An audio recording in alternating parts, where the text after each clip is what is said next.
Well, hello and welcome to today's Federalist Society virtual event. Today, Tuesday, November 28th, we are discussing navigating self-defense and international law in Gaza.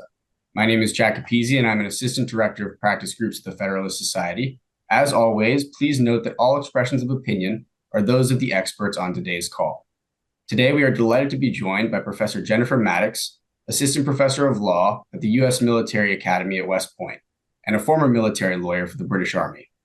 We're also joined by Professor Paul Stephen, the John C. Jeffries Jr. Distinguished Professor of Law at the University of Virginia School of Law. After our speakers have given their opening remarks, we will turn to you, the audience, for any questions you might have.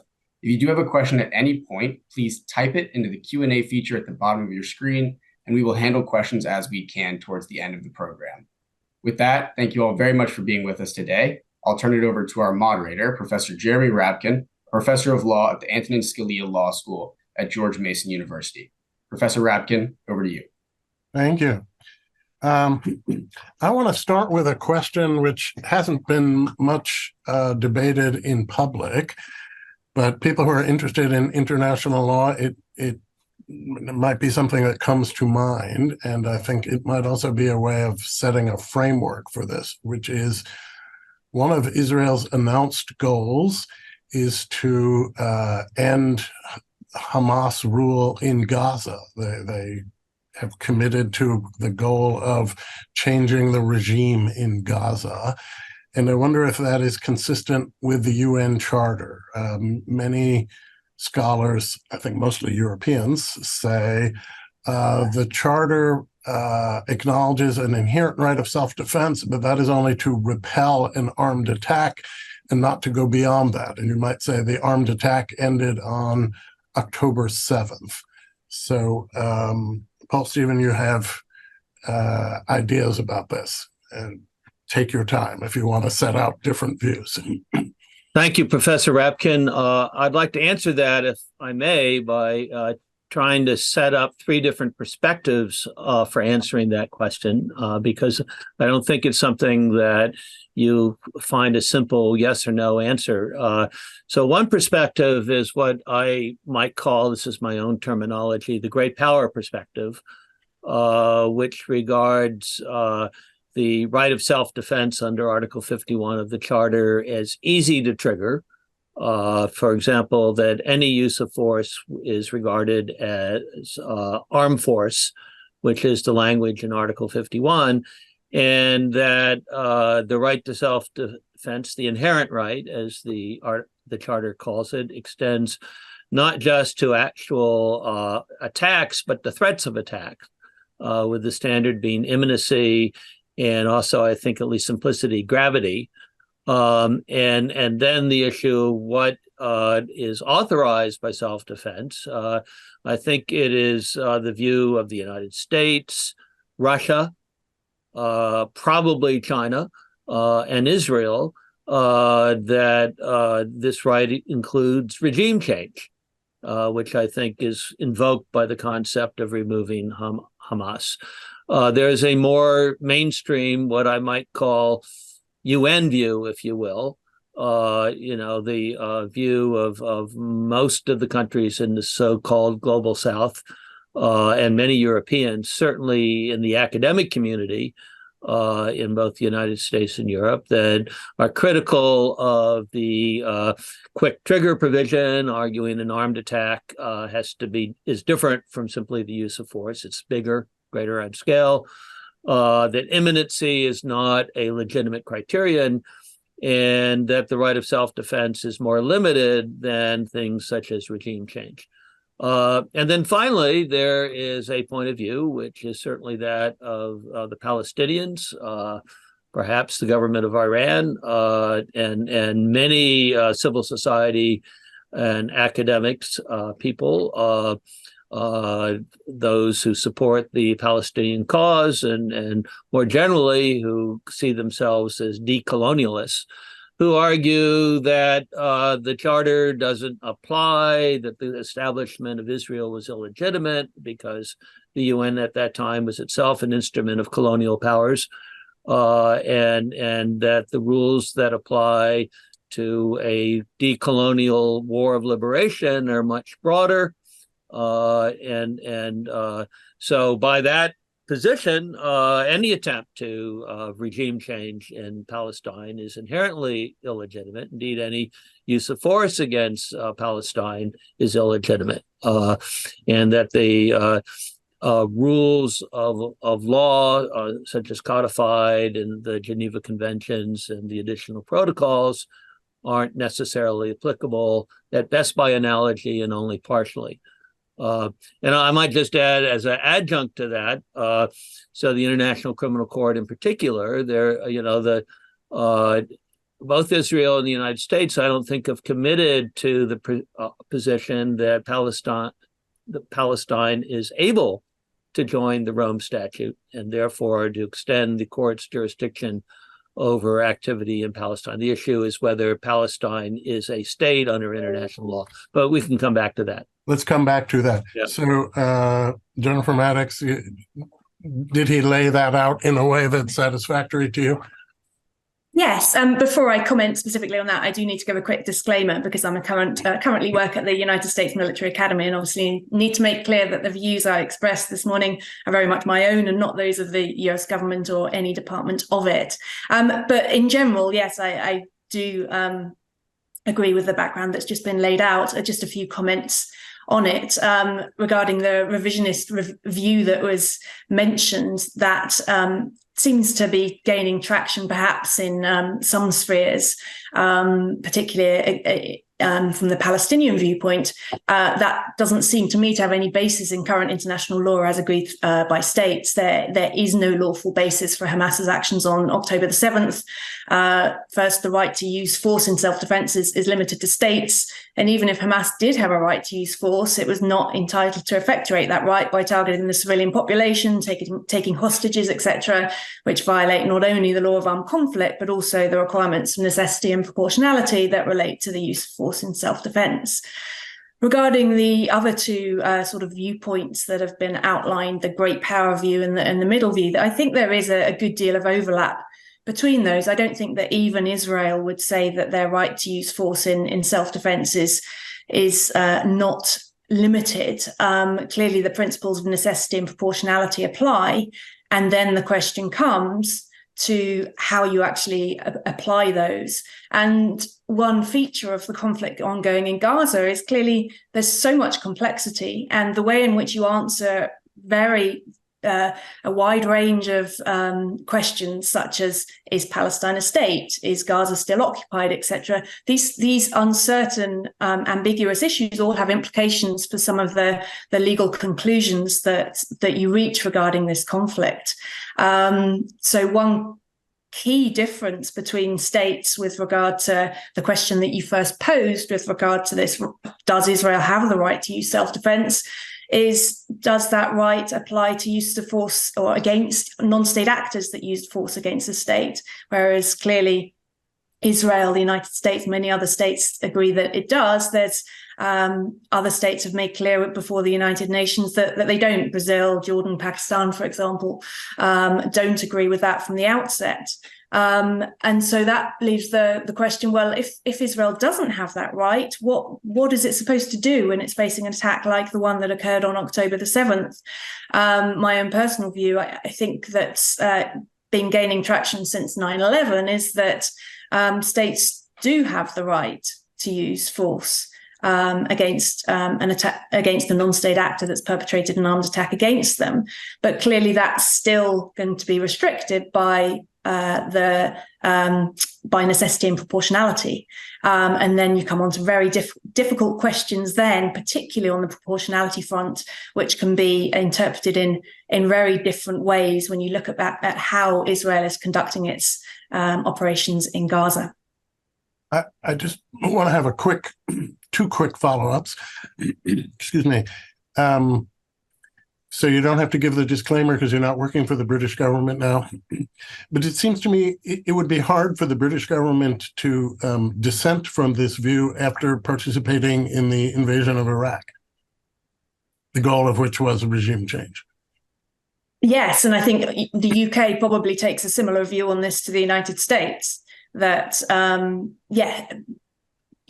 think obviously that was a different situation, and it wasn't an action taken, strictly speaking, in self-defense, because there was no armed attack by Iraq. It was more anticipatory, and I think that stands on a much less firm legal footing, and it raises different issues from the conflict that we're talking about today.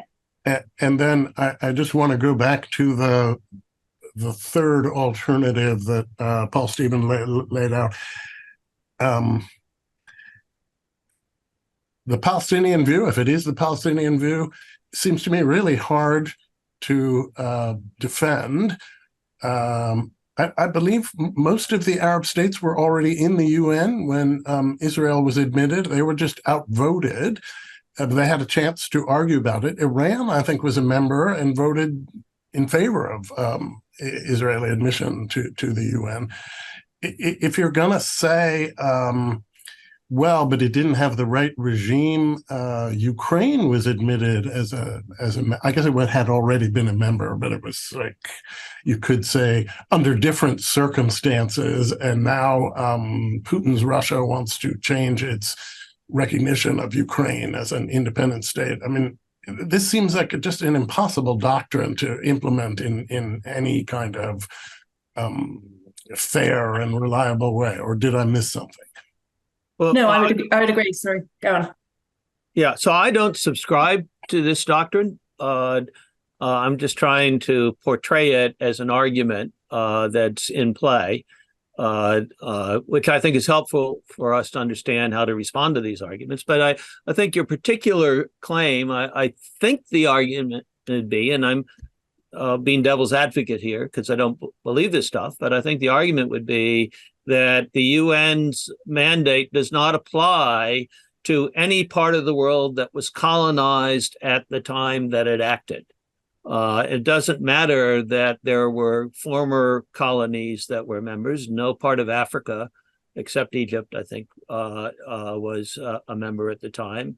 And that the Palestinian mandate was a colonial structure imposed on the people and under the principles of national self-determination, in some sense illegitimate. And the UN has its version of national self-determination, but the colonized may have their own.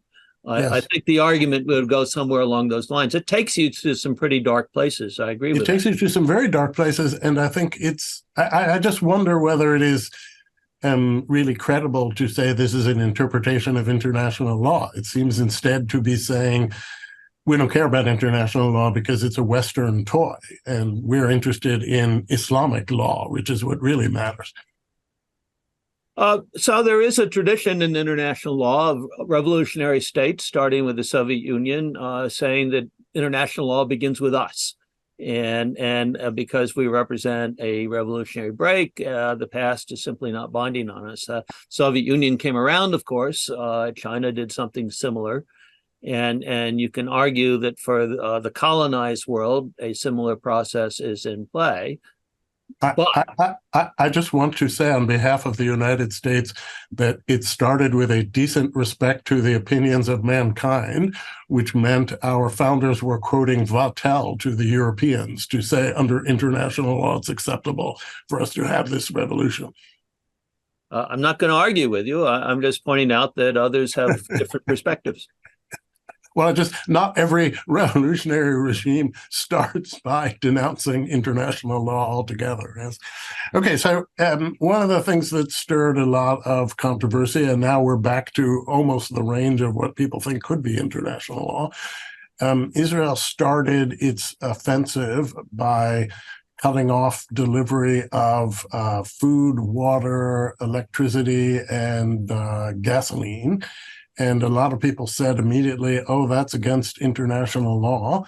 And I want to just hear whether the two of you think that is correct. Maybe we should start with Jennifer Maddox, just your personal view and not the West Point view necessarily.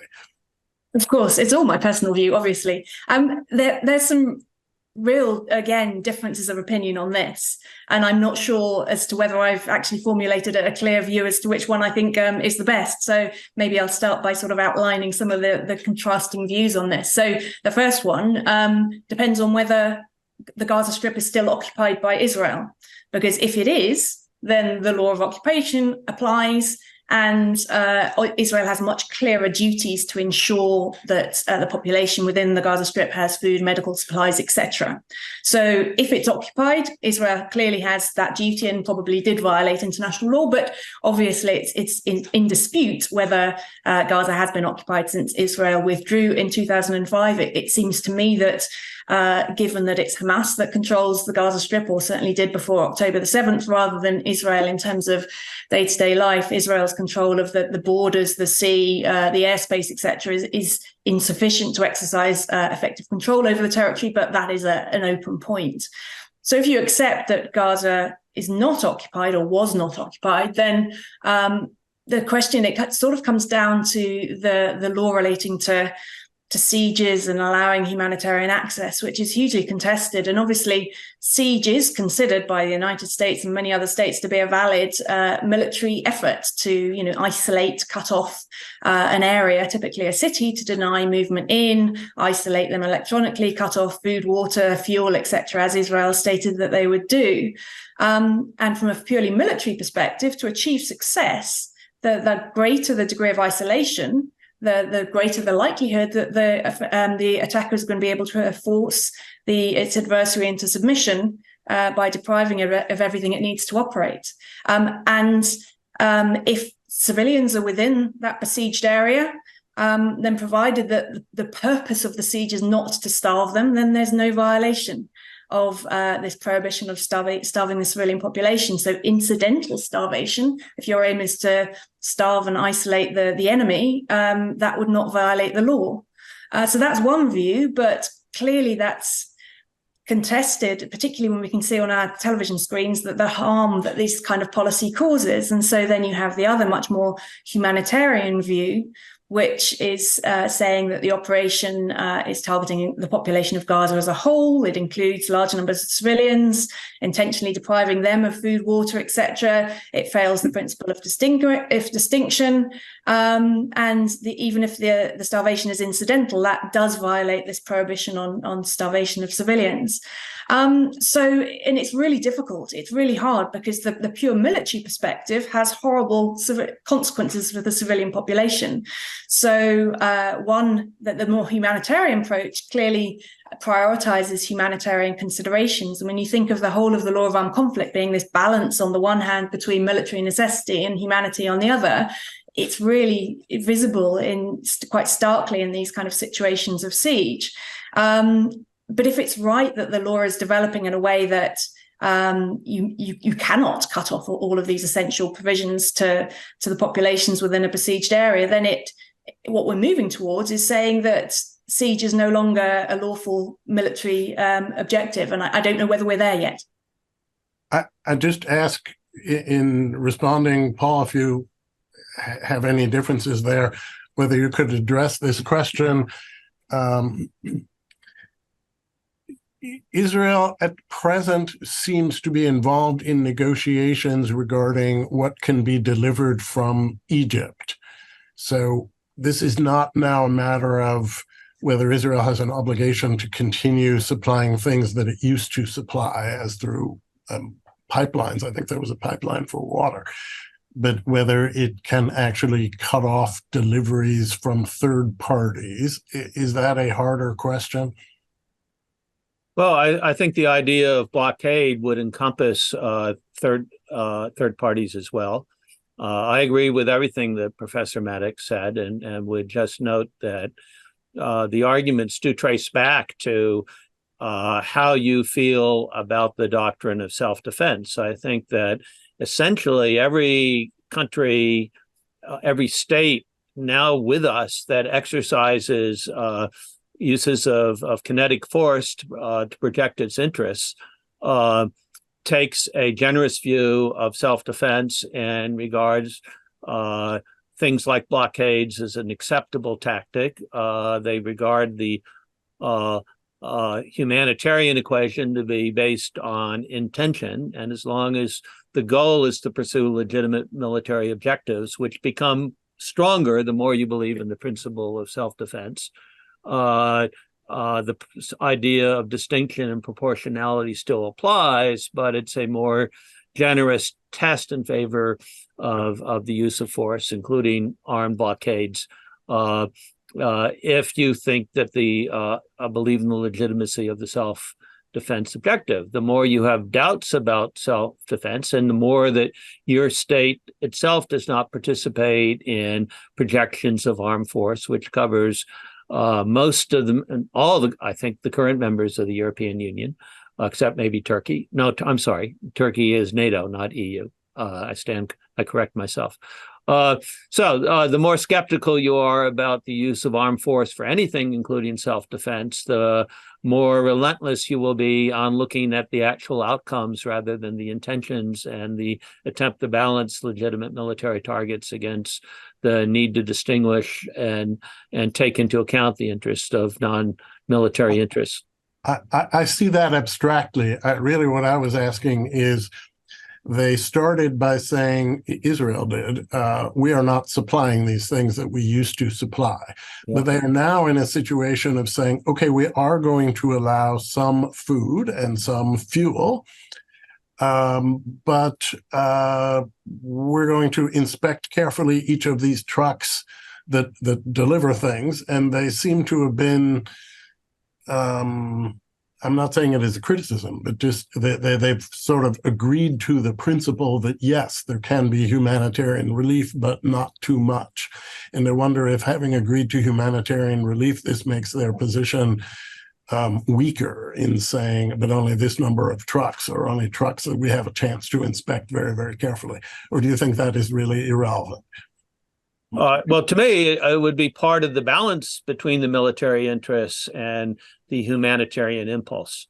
And one could argue, I think the U.S. the coalition, I should say, applied similar procedures in the case of Iraq, that an appropriate balance of the two interests includes allowing humanitarian assistance as long as it does not impose a threat to the military objectives. And things like rationing and inspection are part of the implementation of that balance.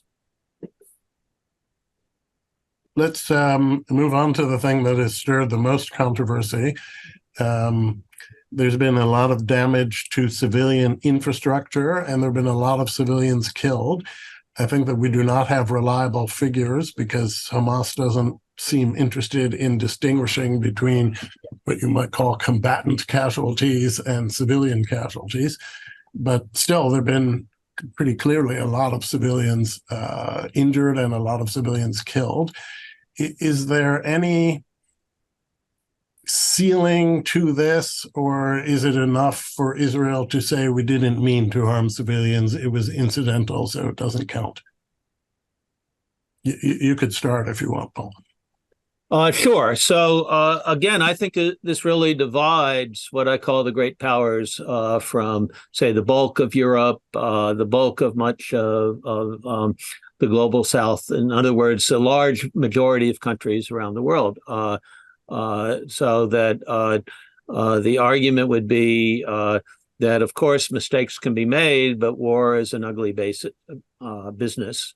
The objective is to pursue military goals, taking into account civilian interests and the principles of distinction and proportionality. And when you're dealing with an adversary that deliberately locates its military objectives within the civilian population, if you will, the great power perspective will be that the obloquy and guilt rests with those who make those choices. That Hamas also has an obligation to minimize civilian death, and it's making choices that, to the contrary, seem to increase that. Now, that, again, is the great power argument. I think the European argument is there are some practices that are just so inherently ghastly and so inherently dangerous and fatal to civilian interests, that they should not be pursued full stop. So, Jennifer, I want to hear your views on this, but let me just start with Paul Stevens distinguishing the great power view from, as he says, others in Europe. But I would frame this a little bit differently, perhaps, which is, or I invite your reaction to this alternate framing, which is, we are really talking about customary law here, because neither the United States nor Israel is signatory to the AP1 standards. And surely, when you're looking at customary law, you ought to give more weight to the countries which have actually engaged in the custom of fighting. They've actually engaged in the practice. So most Europeans, seems to me, are irrelevant. It's just not interesting what Belgium's views are, because it's never fighting. It's maybe slightly interesting what France's views are, but mostly Britain is the one that we should take seriously because it has a stake in it. Or is that an unfair way of characterizing this? So to deal with your second question first, I think clearly the views of specially interested states, i.e. those states that actually carry out the conflict, the combat, yes, they are particularly important when you're trying to determine what actually is a customary norm and what is not. And so, we all know that many European states are quite reluctant to get involved. France obviously has to a certain extent. UK has a lot alongside the US. To your first point, do I agree with the distinction that has been made with regard to great power viewpoint as opposed to Europe?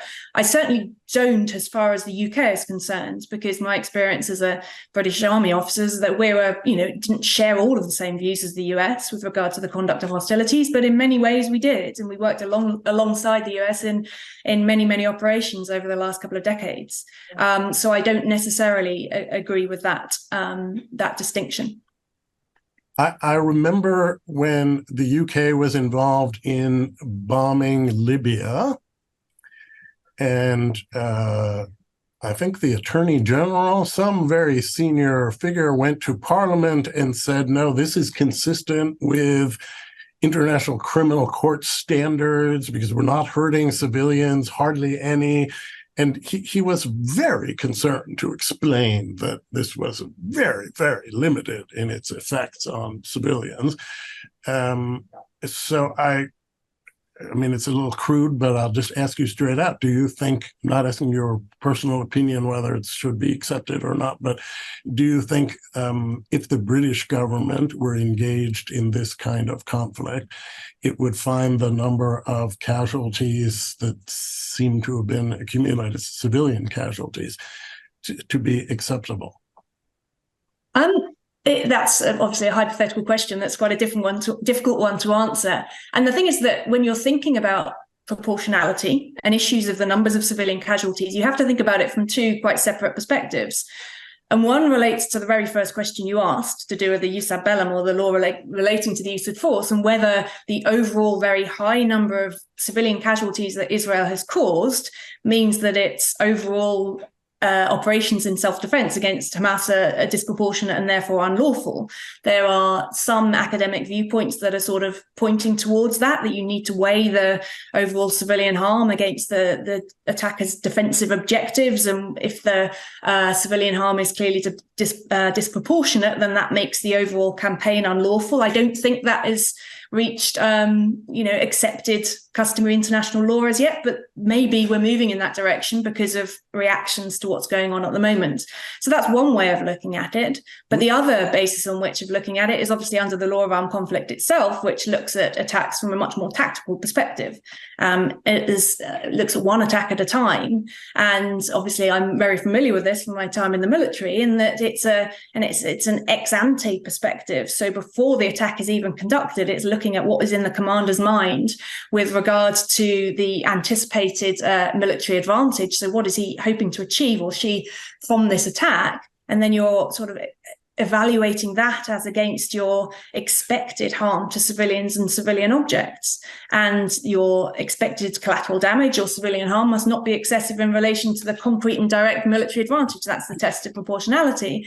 And there's been a lot of commentary saying, well, Israel is clearly in violation of the proportionality rule in the law of armed conflict. But I would say it's very hard to tell without knowing what intelligence or information Israeli commanders were acting on prior to all of these attacks, without knowing what information or intelligence they had with regard to the likely civilian casualties. And so it's very hard to say. I noticed that President Macron said the number of civilian casualties was excessive, and this was unacceptable, and that Prime Minister Sunak has not said that.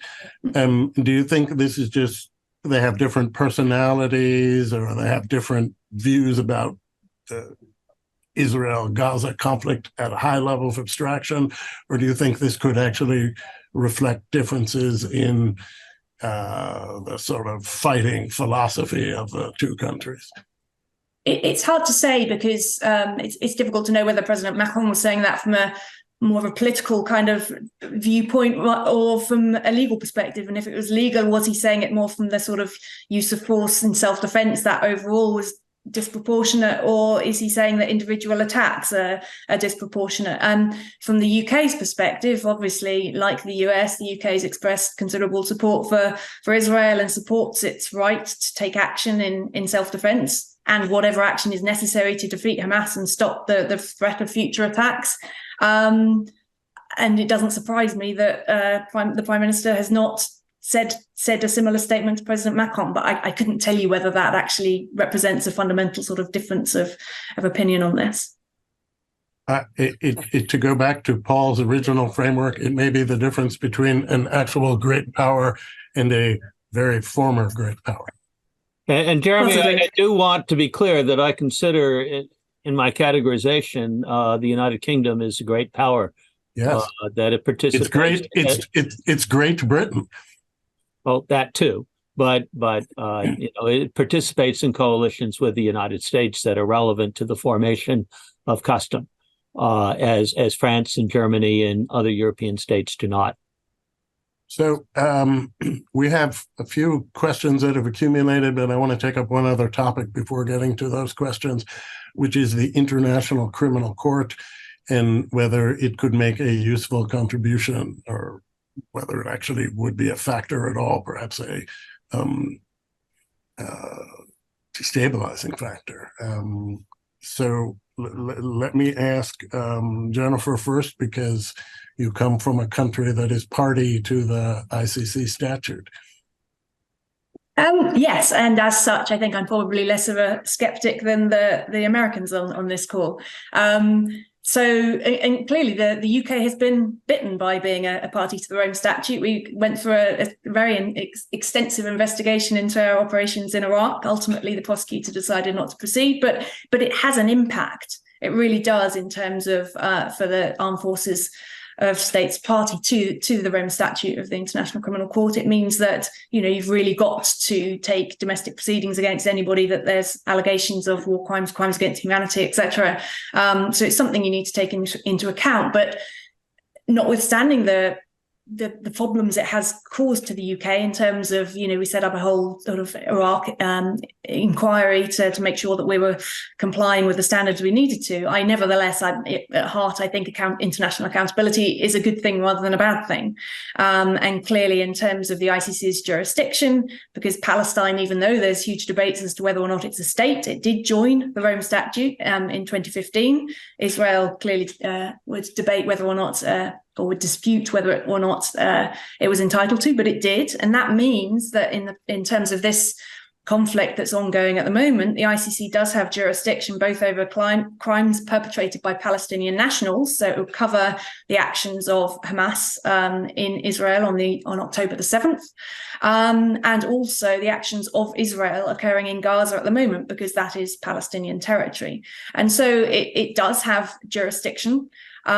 Israel obviously is not happy about that. And the ICC prosecutor, Karim Khan, has made statements indicating that the ICC is investigating. It's investigating both Hamas's actions and Israeli actions. So just two follow-up questions about this. One is, I don't even know what it means to be investigating because they don't have access to Gaza. and probably Israel will not allow them access, and probably Hamas will not allow them access. So they're just opining from the sidelines. So I don't know how you get past that. And the second thing is, it seems to me just inherent in this situation that Hamas doesn't care what names you call them, because Hamas has its, as Paul said at the outset, a whole lot of people saying, we're revolutionaries, we don't need no stinking badge, and we don't care what you say, so hurrah, hurrah. I mean, people who are still with Hamas after the events of October 7th don't care. But that's not true for Israel, and it's not true for Israel's supporters. And Israel, being a country that's sort of tied into the international economy, is very much more vulnerable. And so the idea that you're going to assert jurisdiction and impartially hand out justice just seems preposterous. I mean, you can only hurt Israel. You cannot deliver justice to Hamas, right? I wouldn't necessarily agree with all of what you've said. So I agree that not having access to Gaza is going to be a problem, but there are other ways to collect evidence. You know, everyone has a mobile phone these days, and I'm sure that there are, they potentially would have access to Palestinian nationals that, might get out of Gaza or be able to send their information to the International Criminal Court. So I don't think that's necessarily going to prevent any kind of action. And I would agree that Hamas doesn't appear to care about international law, etc., at all. But nevertheless, that's not to say that, it wouldn't be a good thing if Hamas individuals did end up before the ICC, because it might have a broader impact on... How would that happen? Good question. But if the ICC investigates, it could find that it has sufficient evidence to prove crimes against humanity, war crimes, for example, and could issue arrest warrants. I don't think these people travel, but is it believable to you that a European government would arrest someone from Hamas? I'm skeptical. Yes, you believe that? I think they might. They would risk terrorist retaliation because they're so committed to the ICC. I think they might. Well, they might. I can't say they would, but I don't think it's beyond the realms. That there are many countries in the world that are parties to the ICC, and they have a duty to arrest people. And who knows? And actually, I think if the ICC does proceed in its investigation, then I think it's probably more likely that they would find the evidence to bring Hamas to justice than they would Israeli military commanders, for example, because, as I mentioned earlier, it's really hard to prove that the commander launched a disproportionate attack and knew that they were doing so. Paul, are you as optimistic about the ICC? Optimism may overstate my view, but I would say, at least theoretically, it has a role that I think you're not quite right, Jeremy, that Hamas doesn't travel. I think their top leadership travels a lot and mostly stays out of the conflict area. And I honestly don't know whether Qatar is a party to the Rome Statute, but I could see Hamas leadership, political leadership, strain into countries that are signatories.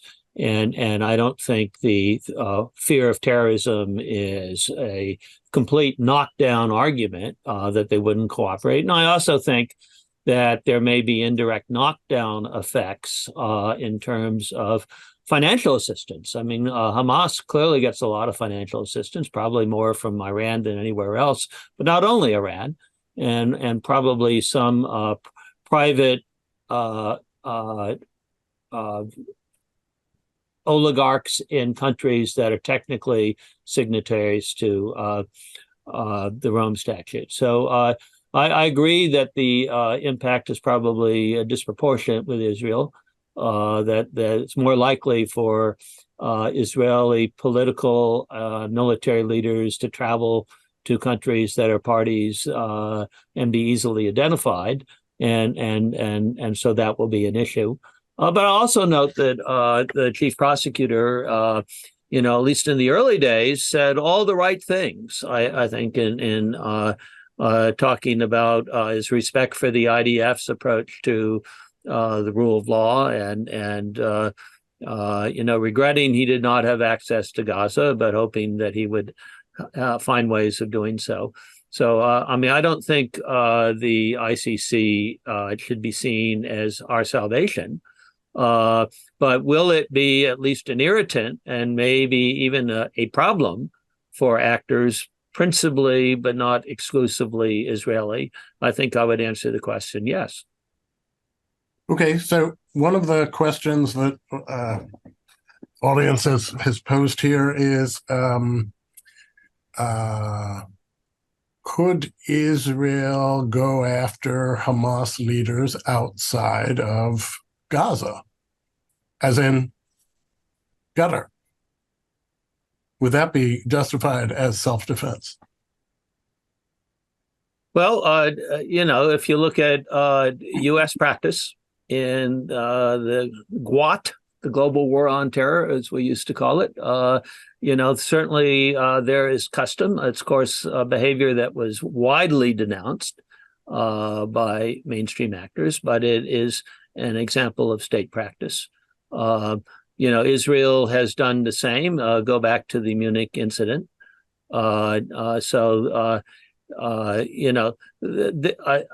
I'm giving a very limited answer, which is there is space within the positions that my so-called great power position to justify those actions, and legal justification is always different from prudence. There's a lot of political expediency that has to be taken into account. That means not necessarily exercising your legal entitlements, especially understanding that your view of your legal entitlements is not widely shared. Yeah, so someone has asked, can we get citations to the laws cited during the presentation? You could just keep this in mind for the rest of the discussion. Sure. I think a lot of things that are inferences from the UN Charter are hard to give citations to, and I guess you could cite things in the statute of the Rome Court. If I could just jump in, Jeremy, I mean, Mike Schmidt at, a British university, is it Reading? I can't remember. So he has done several posts that address these issues that I think are very useful. And then Ryan Goodman and Ona Hathaway, also using the Rational Security blog post, have a sort of a complementary narrative, not always agreeing with Mike Schmidt. But I mean, those are two pretty good places to start. I'm not sure. In fact, I'm pretty sure they wouldn't embrace my attempt, like Julius Caesar, to divide the world into three parts. But, if you want citations, there are good places to start on the Rational Security blog. Yes. And if I could jump in, I'm actually a managing editor of Articles of War, which is run by the Lieber Institute here at West Point. And we've been covering an awful lot of these issues recently. So if I can give a plug for Articles of War as well. Yep. Yes. I was going to do that, but I'm glad you did. Fine. Good. So we've had a number of questions which are two aspects of two complicating conditions in the Gaza conflict when it comes to distinguishing civilians. And one is that Hamas has gone to so much trouble to embed itself in civilian infrastructure, situating its command posts under hospitals, things like that. And the second is the civilian population seems to be rather supportive of this. At least so far as we know, they haven't been cooperating with Israel to say, yes, here's where they are. And they seem to express a lot of enthusiasm for Hamas. Is either of those things a decisive consideration when it comes to thinking about the level of civilian casualties?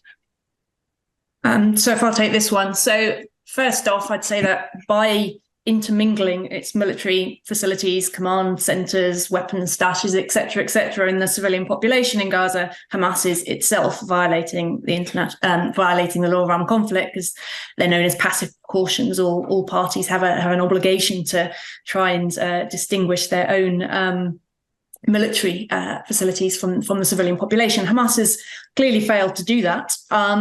But the fact that it's failed to do that does not relieve Israel from its own obligations to discriminate, to distinguish between civilian and military targets. It makes Israel's job obviously a lot harder.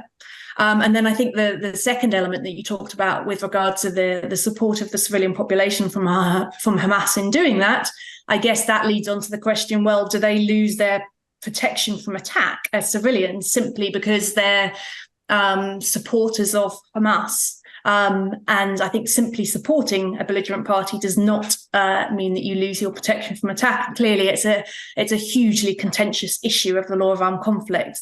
When does a civilian directly participate in hostilities so as to mean that they can be targeted and detained as they could if they were actually a combatant that was fighting as part of the armed forces of the belligerent party? There's questions as to whether, for example, voluntary human shields should lose their protection from attack. Some say you should distinguish between involuntary human shields and voluntary human shields lose their protection, whereas involuntary human shields must count as part of the civilian casualties within the proportionality analysis. I don't think that's necessarily settled either way, or even for the attacker, can they tell? How can they tell whether the civilian is voluntarily present or not? So these raise some really interesting questions, but I think the fundamental point is, although Hamas is violating international law itself by doing this, it's... How about if Israel says there's going to be an attack here in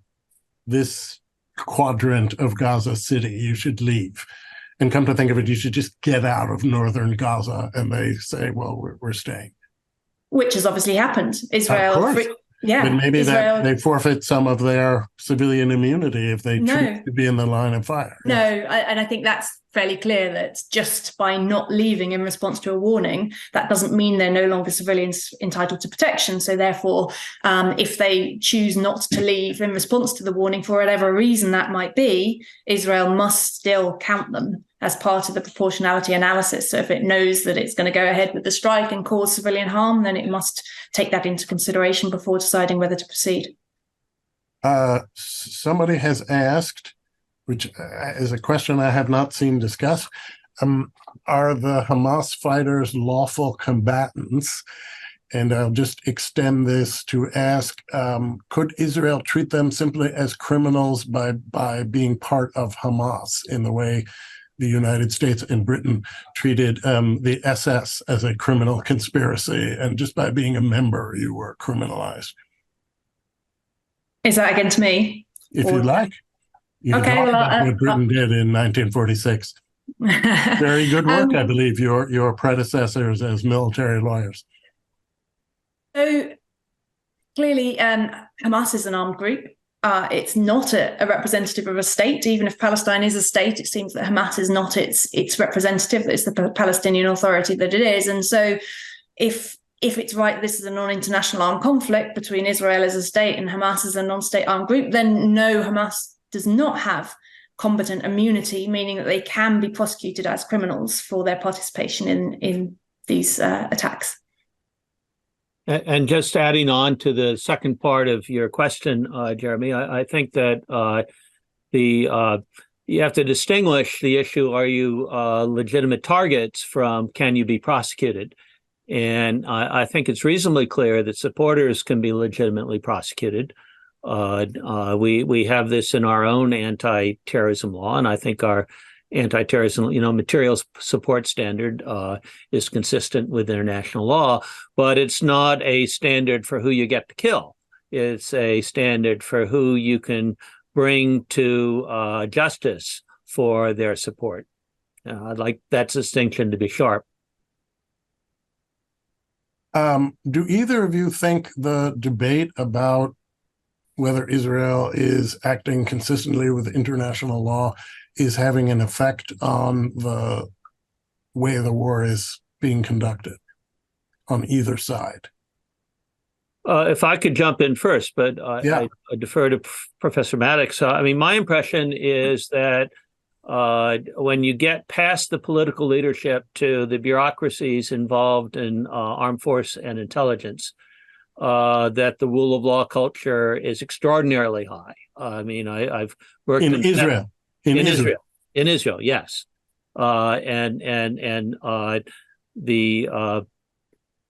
It doesn't mean that there isn't radicalization and illegality in conduct, but I'm saying the institutional elements are in place, and that does make decision makers below the top political leadership very mindful of these issues.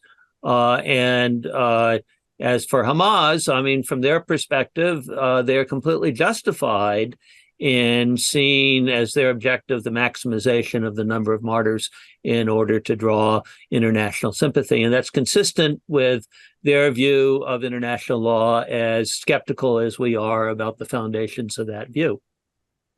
I wonder if it doesn't follow from your analysis that intense debate about international law here is not actually helpful. That it doesn't add to a restraint on Israel, and it doesn't really affect Hamas because they're determined to have as many people killed as possible. Well, I wouldn't be quite so consequentialist as you want to be. I mean, I'm in the business of promoting intense debate, and I think acquiring insight into the structure of arguments of your own and the implications as well as your adversaries is always a useful enterprise. And whether or not it affects the conduct of the war in the next 2 or 3 months is different from how this will affect our evolving view as to a category of conflicts that I regret to say we can expect to see more of, and not only in the current locus. I've read many good articles on Articles of War. Excellent work there, editing. But it's something that seems to me has not been emphasized enough is that any conclusion about whether something is or is not, for example, proportional, requires a lot of facts which are not available to the people commenting. I mean, this is often acknowledged in passing, but it might be helpful if everybody commenting would say, we don't really know enough now to draw any firm conclusions. And I think that is not emphasized enough. It is. I've read some posts on our site as well as on others where some are saying we do have enough information when taking particular strikes, for example, that cause large numbers of civilian casualties, saying that's clearly excessive, whereas others saying we don't know. I'm kind of more in the latter camp. I think we don't know. But I think one conclusion we can draw is that the way Israel is conducting its proportionality analyses is different. They're weighing these, different considerations, the military advantage on the one side, the civilian harm on the other, in a different way from the way, for example, the US, the UK have over recent decades in counterterrorism strikes, where as a matter of policy, not necessarily law, but as a matter of policy, states decided to try and minimize civilian casualties because as part of those counterterrorism campaigns, it would have been detrimental to lose the hearts and minds of the civilian population. So frequently, the US and its allies wouldn't go ahead with attacks if they envisaged that even a very small number of civilian casualties would result. And so I think that's one thing that can be clearly concluded from Israel strikes, that it's carrying out this analysis, this evaluation in a very different way from the way that other powers or states have done it in recent years. But that's not to say, I think, without further information, that we can say that that's necessarily unlawful. Somebody asks, which it seems to me a very pertinent question and relevant to this conversation, how can we tell whether the numbers that were given of civilian casualties are at all reliable or even in the ballpark? I don't know. I don't know that we can. There's different sources of information, but it seems that Hamas is still in control in the large part of Gaza. Hamas is giving figures. We don't know how accurate they are, and we don't know how many of the casualties that might have been caused by a strike are actually Hamas fighters who are legitimate military targets, as opposed to civilians who would be incidental harm. It's really hard to tell. Yeah, I don't think you have to go full postmodern to say that fact claims made by participants in an armed conflict have to be regarded with many tons of salt. You're saying you agree that we need the salt, even though you are not a postmodernist? Exactly. Yes. Okay. I was just, yeah. Sometimes the bow tie throws me off a little bit. That's its purpose, Jeremy. Yes. Okay. I think that we have, so there are a couple of comments which are basically when we fought World War II, we didn't fool around. And people who raise this point out that Britain didn't fool around either. So perhaps you would both like to take a crack at, are we better off to have a law of armed conflict, which now seems much more constraining than the last time there was a war against a genocidal regime? Yeah, if I jump in first, I think absolutely we're far better off with the law of armed conflict. It's always that question of the balance and how far it tips either one way in terms of the military necessity and the humanity. And it seems that since the end of the Second World War, there has been more of a humanitarian push. And one thing that we really try to do at the Lieber Institute and Articles of War is make sure that the military side of the argument still comes out, to make sure that that proper balance remains, so that it's not always the International Committee of the Red Cross and academics that is always having the last word on the law of armed conflict, how you interpret it. And, obviously as a human being, I can see the humanitarian value of these steps they're trying to make. But you've got to remember that international law is made by states, and it's got to be acceptable to states, and therefore it's got to take into account the military necessity.